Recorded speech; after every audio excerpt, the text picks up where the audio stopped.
अनुराग भदौरिया, आपसे एक छोटा सा सवाल, आप भी हवा का रुख देख करके पाला बदल गए, आप भी केजरीवाल के मंच पर खड़े नजर आए, जबकि इंडिया गठबंधन में सबसे बड़ी पार्टी कांग्रेस है। तो क्या लगता है आपको दिल्ली इलेक्शन को लेकर के कि मंच पर अखिलेश यादव का केजरीवाल के साथ खड़ा होना दिल्ली की जनता को पसंद आया होगा? देखिए, मैंने आपको पहले बताया था, फिर बता रहा हूँ कि दिल्ली के अंदर में आम आदमी पार्टी ही भारतीय जनता पार्टी को हरा सकती थी, क्योंकि भारतीय जनता पार्टी को हराना इंडिया गठबंधन का मकसद है। हमारा मकसद यही है, जो पार्टी देश के अंदर में नफरत की राजनीति कर रही हो, विकास वो ऐसा लगता है, सुनिए ना, हाँ बस उसकी भारतीय जनता पार्टी यही तो सोचती रहती ना, उसी चक्कर में हार गई दिल्ली। अब तो हारी जाएगी थोड़ी देर में, आप भी आंकड़ा देंगे 60-65 का, इसमें कोई तो राय नहीं है। जो सही कह रहे थे पत्रकार, अभी हमारी जीनिया ने आंकड़ा बताया नहीं और आपने बता दिया कि हम क्या बताएंगे। अच्छा, लोकसभा चुनाव में और उससे पहले विधानसभा चुनाव में जब जीनिया आई थी तो आप फैन हो गए थे अनुराग भदौरिया? सुनिए, मुझे तो आप जीनिया के फैन हो गए थे? अरे मैं आपसे, मेरी बात सुनिए, बात फैन की नहीं है, बात यह है कि उन्होंने तो अभी आंकड़ा नहीं दिया ना, हम बता रहे हैं ना आपको, 60 से कम आंकड़ा वो नहीं देंगे, क्योंकि उनको ही पता है कि दिल्ली में भारतीय जनता पार्टी पूरी तरह हार रही। क्योंकि हम लोगों ने कैंपेनिंग किया, देखा है कि जो तबका जो परेशान है वो आम आदमी पार्टी की तरफ हमेशा से रहा है, और समाजवादी पार्टी के प्रचार करने से जो हमारे उत्तर प्रदेश के लोग, जो हमारे मतलब एंटी इनकम्बेंसी नहीं देख रहे अनुराग भदौरिया, आप एंटी इनकम्बेंसी नहीं देख रहे आप? ठीक है, मैं आऊंगी अनुराग भदौरिया, लेकिन उससे पहले मैं रामकृपाल जी आपका रुख करना चाहूंगी। मैं आऊंगी अनुराग भदौरिया आपके पास। रामकृपाल जी, जो हम कह रहे हैं 2 लड़कों की जोड़ी, लेकिन यहाँ पर 2 लड़कों की जोड़ी टूटी और सारे के सारे नेता जो हैं वो अरविंद केजरीवाल के खेमे में दिखाई दिए। खुद ऐसा लगा चुनाव प्रचार को देख के कि कांग्रेस भी पीछे से फील्डिंग कर रही है, बहुत ज्यादा वो टक्कर लेने के मोड में नहीं नजर आ रही है। क्या माना जाए इसको, कैसे इस स्ट्रेटेजी को देखा जाए? देखिए, जैसा मैंने आपसे कहा था ना कि देखिए, दिल्ली का चुनाव सिर्फ एक राज्य का चुनाव नहीं है। ये अचानक आपने देखा कि जो लोगों का कोई प्रभाव नहीं है दिल्ली में, वो भी साइड ले लिए। ठीक है, इंडिया अलायंस के बाकी पार्टियां अगर चुप भी रहती तो कोई फर्क नहीं पड़ता उससे।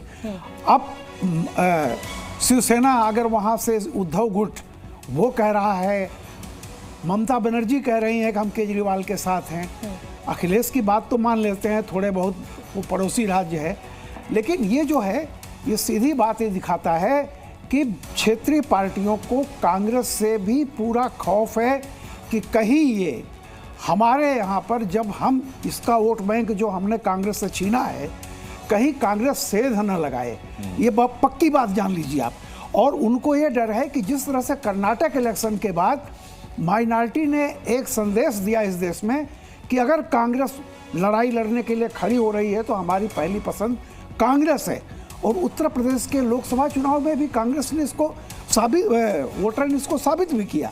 लेकिन जहां कांग्रेस लड़ ही नहीं रही है तो वो मजबूरी में फिर क्षेत्रीय पार्टियों के साथ जाएंगे। कांग्रेस क्यों नहीं लड़ रही है? क्या आम आदमी पार्टी को फायदा हो जाए इसलिए कांग्रेस नहीं लड़ रही है, या कांग्रेस को लग रहा है कि लड़ेंगे भी तो कुछ नहीं होगा? देखिए, कांग्रेस कंफ्यूज है, कंफ्यूजन उसके अब लगता है धीरे धीरे रग में समा गया है। महीने भर पहले अजय माकन नाम के सज्जन प्रेस कॉन्फ्रेंस करते हैं और बड़ी बड़ी बातें होती हैं, लेकिन 15 दिन गायब कर दिए जाते हैं, अचानक हाइबरनेशन में भेज दिए जाते हैं, फिर उसके बाद हल्की सी फुलझड़ी आती, फिर वो करते हैं। हफ्ते भर से एक कांग्रेस का एक कैंपेन ऐसा दिखा है जिसमें वो कुछ लड़ते हुए नजर आ रहे हैं, लेकिन राजनीति की लड़ाई आप ऐसे हल्के ढंग से नहीं लड़ सकते। उसके लिए आपको एक सतत लड़ना होगा। और जो रामकृपाल जी या मैं पहले से जो बात कह रहे हैं, कांग्रेस को अगर पैन इंडिया पार्टी बने रहना है, बड़े राज्यों में बने न रहा है, इस समय तो 200 सीटों की वो हिस्सेदारी नहीं है कहीं पर। अनुराग, अब आम आदमी पार्टी के गेस्ट से बात। बिल्कुल, ऋतुराज जी हमारे साथ जुड़ चुके हैं। ऋतुराज जी, 2 फैक्टर थे जिन पर आम आदमी पार्टी को वोट मिलता था। एक फैक्टर था कट्टर ईमानदारी और दूसरा फैक्टर था फ्रीबीज, जिनको आप अब रेवड़ियां कहते हैं। देखिए, ईमानदारी पर तो डेंट लग गया, चाहे शीश महल से लगा हो, चाहे वो शराब घोटाले से लगा हो, शराब स्कीम घोटाले से, और भी तमाम तरह के आरोप लगते रहे हैं आम आदमी पार्टी पे, जिससे बीजेपी बड़ी खुश है कि भाई इनकी कट्टर ईमानदारी की छवि को हमने डेंट पहुंचा दिया। दूसरी बात रही फ्रीबीज की, तो वो भी अब आपकी बपौती नहीं रही। अब तो फ्रीबीज की बात, रेवड़ियों की बात कांग्रेस भी कर रही है, अब रेवड़ियों की बात भारतीय जनता पार्टी भी कर रही है। तो फिर तीसरा फैक्टर इस बार आप क्या देख रहे हैं जो देख के जनता आपको वोट करेगी? अनुराग जी, सबसे पहले तो आप एक चीज समझ लीजिए कि डेंट उसी चीज को किया जाता है जो चीज आपके पास होता है। तो अरविंद केजरीवाल इस देश में कट्टर ईमानदार नेता के रूप में उनकी छवि रही है, आज भी है जनता की नजरों में। अब उसको कितना भी बदनाम करो, शराब घोटाला, ये घोटाला, वो घोटाला, फर्जी केस में जेल में डालो, कीचड़ उछालो, गालियां दो, जनता बहुत समझदार है। दिल्ली के लोग सबसे ज्यादा समझदार वोटर हैं, जागरूक वोटर हैं। उनको पता है कौन क्या खेल कर रहा है। उनको पता है कि दिल्ली में आधा सरकार तो केंद्र में भाजपा की है।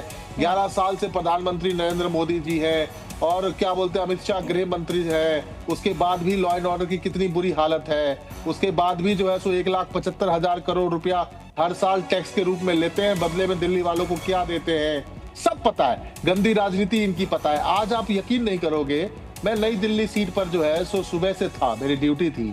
इतनी गंदी राजनीति भारत के इतिहास में आज तक कभी नहीं हुई होगी। पूरा शासन, प्रशासन, पुलिस सबका ऐसा इस्तेमाल कर रहे थे। एक पार्टी के कार्यकर्ताओं को पुलिस केवल इसलिए उठा के ले जा रही थी क्योंकि भाजपा का एक कार्यकर्ता ने बोला कि ये पैसे बांट रहा है। उन्होंने मेरे सामने सीसीटीवी कैमरा चेक किया, वहां पे कुछ नहीं मिला, कोई सबूत नहीं मिला। सारे आरोप लगा रहे हैं और अगर आप जीत गए तो फिर क्या होगा? आप इतने सारे आरोप लगा रहे हैं ऋतुराज जी। शोभना जी, मैं आपसे वही कह रहा हूँ। हाँ। आपको पता है चलिए इस समय की बड़ी खबर अपने दर्शकों को बता रहे हैं। जी न्यूज पर सबसे बड़ा एग्जिट पोल बस कुछ ही क्षणों में हम आपको दिखाएंगे और जीनिया भी हमारे साथ मौजूद है। जीनिया इस समय जल्दी से प्रोसेस कर रही है सारे आंकड़ों को, क्योंकि 6 बजे ये मतदान खत्म हुआ है और बस हमें भी इंतजार है कि जीनिया जल्दी से हमारे सामने आंकड़ा रखे कि दिल्ली की जनता का इस बार क्या मूड है। जो ये कांटे की टक्कर जमीन पर बताई जा रही है, क्या ये सीटों की संख्या के रूप में भी उतनी ही कड़ी टक्कर होगी? मेरे